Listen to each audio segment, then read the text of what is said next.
नमस्कार दोस्तों, आज विश्व की दो सबसे खतरनाक टीमें भारत और न्यूजीलैंड के बीच गुवाहाटी के बरसापारा क्रिकेट स्टेडियम की हरी भरी आउटफील्ड और शाम की नमी के बीच सीरीज का तीसरा और निर्णायक टीबीज मुकाबला शुरू हुआ,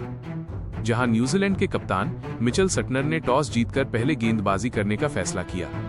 और इस मैच के अंत में जो हुआ उसने सभी को हैरान कर दिया। गुवाहाटी के बरसापारा क्रिकेट स्टेडियम की दूधिया रोशनी में जब सीरीज का तीसरा और निर्णायक मुकाबला शुरू हुआ तो पूरा मैदान भारतीय समर्थकों के शोर से गूंज उठा था। भारतीय टीम की ओर से अभिषेक शर्मा और संजू सैमसन की सलामी जोड़ी एक नई और बेहद आक्रामक रणनीति के साथ मैदान पर उतरी थी, जहां उन्होंने न्यूजीलैंड के गेंदबाजों पर पहले ही ओवर से प्रलयकारी प्रहार करना शुरू कर दिया था। न्यूजीलैंड के सबसे अनुभवी और घातक तेज गेंदबाज मैट हेनरी एक लंबे ओवर में गेंदबाजी करने के लिए मोर्चे पर आए, लेकिन अभिषेक शर्मा ने आज अपनी बल्लेबाजी से यह स्पष्ट कर दिया कि वो किसी भी गेंदबाज के नाम या अनुभव से डरने वाले नहीं हैं। अभिषेक शर्मा ने मैट हेनरी की पहली ही गेंद को सम्मान दिया, लेकिन उसके तुरंत बाद अगली गेंद पर उन्होंने अपनी कलात्मकता का प्रदर्शन करते हुए एक्स्ट्रा कवर की दिशा में एक दर्शनीय और बिजली की रफ्तार वाला चौका जड़कर अपना और टीम इंडिया का खाता खोला, जिससे कीवी गेंदबाजों के मन में डर पैदा हो गया। अभिषेक शर्मा आज एक बहुत ही आक्रामक और बेखौफ मूड में नजर आ रहे थे, जहां उन्होंने न्यूजीलैंड के गेंदबाजों की लाइन और लेंथ को पूरी तरह से तहस नहस करने का संकल्प ले लिया था। खेल के चौथे ओवर में जब न्यूजीलैंड के युवा तेज गेंदबाज झाकरी फाल्क्स चौथे ओवर में पहली बार गेंदबाजी करने के लिए आए तो अभिषेक शर्मा ने उन पर एक विनाशकारी धावा बोल दिया। अभिषेक ने फाल्क्स की गति का भरपूर लाभ उठाते हुए उनकी पहली दो गेंदों पर दो लगातार गगनचुंबी और शानदार जड़े जो सीधे स्टेडियम की छतों को चूमते हुए बाहर जाकर गिरे। अभिषेक का ये रौद्र रूप यही नहीं थमा और उन्होंने अगली दो गेंदों पर भी अपनी टाइमिंग का जादुई मुजाहिरा पेश करते हुए दो कड़क चौके बटोरकर भारत के स्कोर बोर्ड को पावर प्ले के भीतर ही 50 रनों के पार पहुंचा दिया, जिससे न्यूजीलैंड के कप्तान मिचेल सेंटनर पूरी तरह से असहाय और हैरान नजर आने लगे। अभिषेक शर्मा की बल्लेबाजी में आज गजब का आत्मविश्वास और ठहराव झलक रहा था, जहां वो गेंद को बहुत ही बारीकी से देख रहे थे और मैदान के चारों ओर रनों की मूसलाधार बारिश कर रहे थे। भारतीय प्रशंसक उनकी हर बाउंड्री पर झूम रहे थे और ऐसा लग रहा था कि अभिषेक आज अपने टीबीज करियर का सबसे बड़ा स्कोर बनाने के इरादे से आए हैं। हालांकि जब न्यूजीलैंड की टीम पूरी तरह से बैकफुट पर थी, तब उनके सबसे अनुभवी लेग स्पिनर ईश सोढ़ी 7वें ओवर में गेंदबाजी करने के लिए आए और उन्होंने अपनी चतुराई भरी फिरकी का जाल बिछाया। ईश सोढ़ी ने अभिषेक शर्मा के पैर देखते हुए एक बहुत ही धीमी और जादुई गुगली फेंकी, जिसे अभिषेक पूरी तरह से पढ़ने में चूक गए। अभिषेक शर्मा उस गेंद पर एक और जबरन स्लॉग स्वीप खेलने के लालच में अपना नियंत्रण खो बैठे और गेंद बल्ले का ऊपरी किनारा लेकर हवा में बहुत ऊंची उठ गई, जिसे शॉर्ट फाइन लेग पर तैनात फील्डर ने एक आसान कैच के रूप में लपक लिया, जिससे अभिषेक शर्मा 28 गेंदों पर 52 रनों की एक अत्यंत आतिशी और यादगार पारी खेलकर आउट हो गए। उनकी इस प्रलयकारी पारी में 5 शानदार चौके और 3 गगनचुंबी शामिल थे।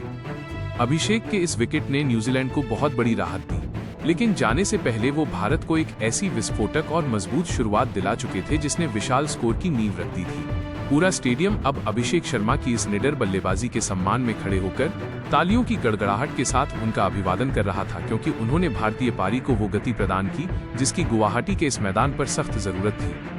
अब सारा दारोदार संजू सैमसन और नए बल्लेबाज ईशान किशन पर था कि वे न्यूजीलैंड के स्पिनरों के खिलाफ इस प्रलयकारी लय को किस प्रकार बरकरार रखते हैं और भारत को एक ऐतिहासिक स्कोर तक पहुंचाते हैं। गुवाहाटी के बरसापारा स्टेडियम में जब अभिषेक शर्मा की प्रलयकारी पारी का अंत हुआ तो पूरे मैदान पर एक पल के लिए सन्नाटा छा गया था, लेकिन क्रीज पर पहले से ही मौजूद संजू सैमसन ने तुरंत मोर्चा संभाला और न्यूजीलैंड के स्पिन आक्रमण के विरुद्ध अपनी जादुई क्लास का ऐसा प्रदर्शन करना शुरू कर दिया जिसने कीवी गेंदबाजों के आत्मविश्वास को हिलाकर रख दिया। संजू सैमसन ने आज ये ठान लिया था कि वो स्पिनरों को हावी होने का जरा भी मौका नहीं देंगे, जहां उन्होंने खेल के 9वें ओवर में पहली बार गेंदबाजी करने आए कीवी कप्तान मिचेल सेंटनर की अनुभवी फिरकी पर अपना प्रलयकारी धावा बोल दिया। संजू ने सेंटनर की पहली 3 गेंदों पर न्यूजीलैंड की फील्डिंग की धज्जियां उड़ाते हुए लगातार 3 शानदार और कड़क चौके जड़कर स्टेडियम में मौजूद हजारों दर्शकों को पूरी तरह मंत्रमुग्ध कर दिया और यह साबित कर दिया कि क्यों उन्हें स्पिन गेंदबाजी का विश्व स्तर पर सबसे बेहतरीन खिलाड़ी माना जाता है। संजू सैमसन की बल्लेबाजी में आज गजब का धैर्य और एकाग्रता का संतुलन देखने को मिला, जहां उन्होंने हर अच्छी गेंद को सम्मान दिया और खराब गेंद को सीमा रेखा के पार भेजने में कोई कोताही नहीं बरती। पारी के 11वें ओवर में जब न्यूजीलैंड की ओर से तेज गेंदबाज जैकब डफी 11वें ओवर में दोबारा गेंदबाजी करने के मोर्चे पर आए तो संजू सैमसन ने अपनी बल्लेबाजी के गियर बदले और मैदान के चारों ओर रनों की बारिश करना शुरू कर दिया। संजू सैमसन ने जैकब डफी की एक तेज गति वाली गेंद को बड़ी ही सहजता के साथ मिड विकेट की दिशा में धकेला और एक अत्यंत फुर्तीला सिंगल लेकर मात्र 34 गेंदों पर अपना एक गौरवशाली अर्धशतक पूरा किया, जिसे देख भारतीय डगआउट में बैठे कोच और खिलाड़ी खुशी से झूम उठे। संजू का ये अर्धशतक उनके करियर की सबसे सलीके से बुनी गई पारियों में से एक था, क्योंकि उन्होंने की धज्जियां उड़ाते हुए लगातार 3 शानदार और कड़क चौके जड़कर स्टेडियम में मौजूद हजारों दर्शकों को पूरी तरह मंत्रमुग्ध कर दिया और ये साबित कर दिया कि क्यों उन्हें स्पिन गेंदबाजी का विश्व स्तर पर सबसे बेहतरीन खिलाड़ी माना जाता है। संजू सैमसन की बल्लेबाजी में आज गजब का धैर्य और एकाग्रता का संतुलन देखने को मिला, जहां उन्होंने हर अच्छी गेंद को सम्मान दिया और खराब गेंद को सीमा रेखा के पार भेजने में कोई कोताही नहीं बरती। पारी के 11वें ओवर में जब में से एक था, क्योंकि उन्होंने कठिन परिस्थितियों में आकर भारतीय पारी को मजबूत आधार प्रदान किया था। हालांकि संजू सैमसन अपनी इस अद्भुत पारी को शतकीय अंजाम तक पहुंचाने की दिशा में बढ़ रहे थे, लेकिन तभी वो कलाइयों का अतिरिक्त इस्तेमाल करने के चक्कर में एक घातक रणनीतिक चूक कर बैठे। न्यूजीलैंड के स्पिनर की एक अंदर आती गेंद को फ्लिक करने के प्रयास में संजू का संतुलन थोड़ा बिगड़ गया, जिससे संजू सैमसन मिड विकेट पर खड़े फील्डर को एक आसान कैच थमाने के कारण 42 गेंदों पर 58 रन बनाकर आउट हो गए। उनकी इस महान पारी में 6 दर्शनीय चौके और 2 गगनचुंबी शामिल थे। संजू सैमसन के आउट होने के बाद भारतीय प्रशंसकों को अपने पसंदीदा कप्तान सूर्य कुमार यादव से एक धमाकेदार और आतिशी पारी की उम्मीद थी, जो मध्यक्रम में जान फूंकने के लिए मैदान पर आए थे। सूर्य कुमार यादव ने क्रीज पर कदम रखते ही न्यूजीलैंड के गेंदबाजों को डराना शुरू किया और अपने ट्रेडमार्क 360 डिग्री शॉट्स की झलक दिखाते हुए 2 शानदार चौके जड़े। लेकिन न्यूजीलैंड के अनुभवी तेज गेंदबाज मैट हेनरी ने उनके लिए एक विशेष जाल बिछा रखा था। खेल के 13वें ओवर में मैट हेनरी 13वें ओवर में अपना अंतिम और निर्णायक स्पेल डालने के लिए वापस आए, जहां उन्होंने सूर्य कुमार यादव को अपनी गति और लेंथ से भ्रमित करने का प्रयास किया। मैट हेनरी ने एक बहुत ही चतुर और अत्यंत धीमी बाउंसर गेंद फेंकी, जिसे सूर्य कुमार यादव पूरी तरह से भांपने में नाकाम रहे और उन्होंने उस पर अपना पसंदीदा पुल शॉट खेलने का जोखिम भरा प्रयास किया। गेंद की गति बहुत कम होने के कारण बल्ला गेंद से बहुत पहले घूम गया, जिससे गेंद बल्ले के ऊपरी किनारे पर लगकर सीधे शॉर्ट फाइन लेग के फील्डर के पास चली गई और सूर्य कुमार यादव पुल शॉट खेलने के प्रयास में 12 गेंदों पर 15 रन बनाकर आउट हो गए। उनकी इस संक्षिप्त पारी में 2 कड़क चौके शामिल थे। इन 2 मुख्य विकेटों के गिरने से भारतीय पारी एक बार फिर दबाव में नजर आने लगी थी और अब सारा दारोमदार हार्दिक पांड्या और फिनिशर रिंकू सिंह पर था कि वे किस प्रकार टीम इंडिया को विशाल स्कोर तक पहुंचाते हैं। भारत की पारी को अंतिम और निर्णायक गति देने के लिए हार्दिक पांड्या मैदान पर आए और उन्होंने न्यूजीलैंड के गेंदबाजों की धज्जियां उड़ाना शुरू कर दिया। जहां हार्दिक ने 15वें ओवर में गेंदबाजी करने आए ईश सोढ़ी के खिलाफ एक ही ओवर में 22 रन बटोरकर रनों की मूसलाधार बारिश कर दी। हार्दिक पांड्या आज अपनी पुरानी और प्रलयकारी लय में नजर आ रहे थे और उन्होंने 18वें ओवर में गेंदबाजी करने आए जैकब डफी के खिलाफ एक गगनचुंबी 105 मीटर का जड़कर मात्र 24 गेंदों पर अपना अर्धशतक पूरा किया, जिससे भारत का स्कोर 200 रनों के पार पहुंच गया। हार्दिक पांड्या पारी के अंतिम ओवर में बड़ा शॉट खेलने के चक्कर में अपना विकेट गंवा बैठे, जिससे हार्दिक पांड्या फ्लैट मारने के प्रयास में 31 गेंदों पर 62 रन बनाकर आउट हो गए। उनकी इस पारी में 4 चौके और 5 शामिल हैं।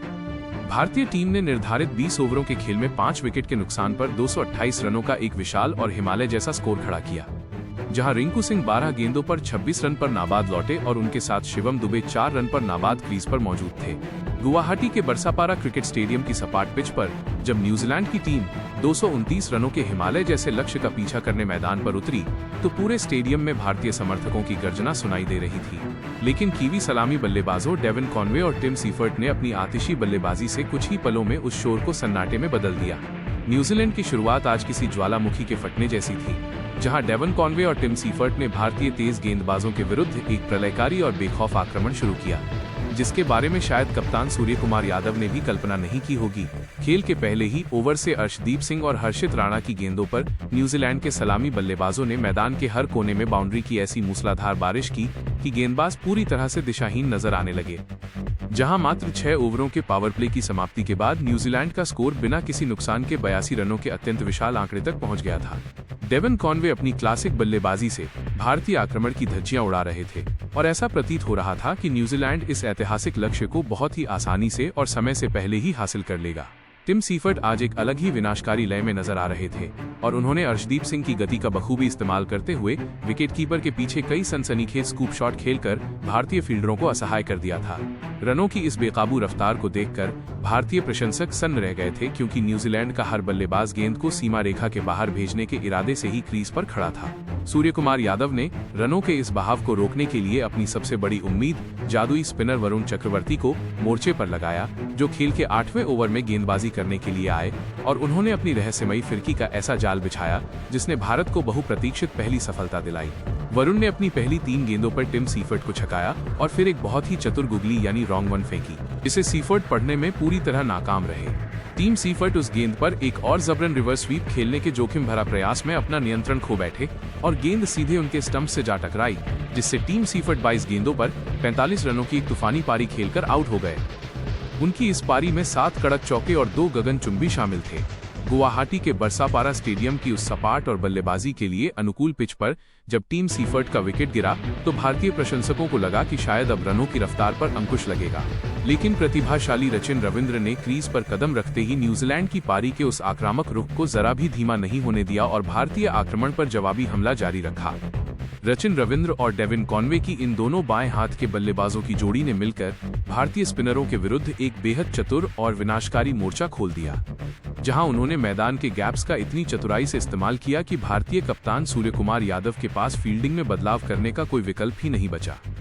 इन दोनों बल्लेबाजों ने न केवल गेंद को सीमा रेखा के पार पहुंचाया, बल्कि विकेटों के बीच अपनी दौड़ से स्ट्राइक को इतनी तेजी से रोटेट किया कि स्पिनरों को अपनी लाइन और लेंथ सेट करने का मौका ही नहीं मिला और खराब गेंदों को चुन चुनकर बाउंड्री के दर्शन कराए। डेवन कॉनवे आज न्यूजीलैंड के लिए एक चट्टान की तरह खड़े थे और संकट मोचक की भूमिका निभाते हुए उन्होंने अपनी सहज और तकनीकी रूप से सक्षम बल्लेबाजी से भारतीय गेंदबाजों द्वारा बनाए गए मनोवैज्ञानिक दबाव को पूरी तरह से खत्म कर दिया था। कॉनवे ने विशेष रूप से भारतीय तेज गेंदबाजों की गति का फायदा उठाते हुए कलाइयों के शानदार इस्तेमाल से लेग साइड पर कई दर्शनीय शॉट खेले और वो 35 गेंदों पर 64 रनों के निजी स्कोर पर नाबाद रहकर न्यूजीलैंड को जीत की दिशा में बहुत ही तेजी और आत्मविश्वास के साथ ले जा रहे थे। उनकी इस पारी ने भारतीय खेमे में चिंता की लकीरें खींच दी थी, क्योंकि कॉनवे पिच पर पूरी तरह सेट हो चुके थे और न्यूजीलैंड का रन रेट लगातार 11 के ऊपर बना हुआ था, जिसने भारतीय स्पिन आक्रमण की रणनीति को पूरी तरह बैकफुट पर धकेल दिया था। दूसरे छोर पर रचिन रविंद्र ने भी अपनी युवा ऊर्जा और प्रलयकारी प्रहार करते हुए गेंद को स्टेडियम की छत पर पहुंचा दिया,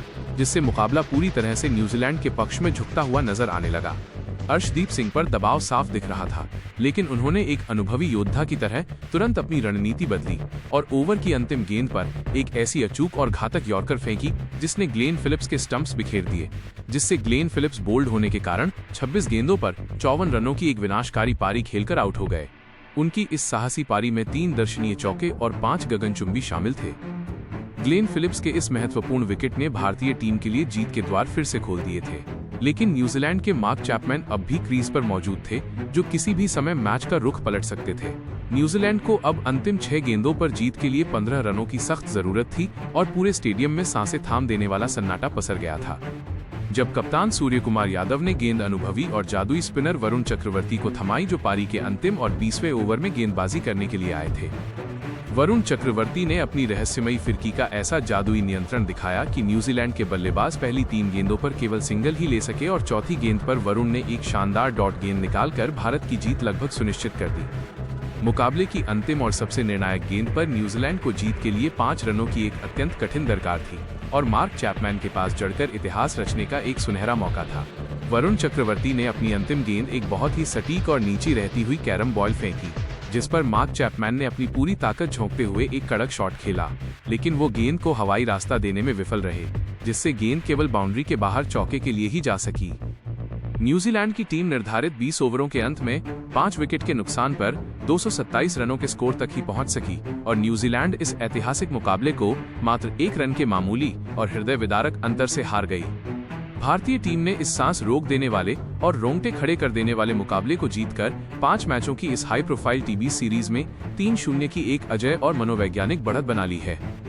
गुवाहाटी के इस मैदान पर मौजूद हजारों भारतीय प्रशंसकों ने वरुण चक्रवर्ती की उस संयमित गेंदबाजी और हार्दिक पांड्या की आतिशी बल्लेबाजी का खड़े होकर अभिवादन किया, जिसने इस मैच को टीबी क्रिकेट के इतिहास के सबसे रोमांचक मुकाबलों में से एक बना दिया। भारतीय खिलाड़ियों का जश्न देखने लायक था, क्योंकि उन्होंने न्यूजीलैंड के जबड़े से जीत छीन ली थी और अब टीम इंडिया की नजरें इस सीरीज को 5-0 से क्लीन स्वीप करने पर टिकी हुई थी।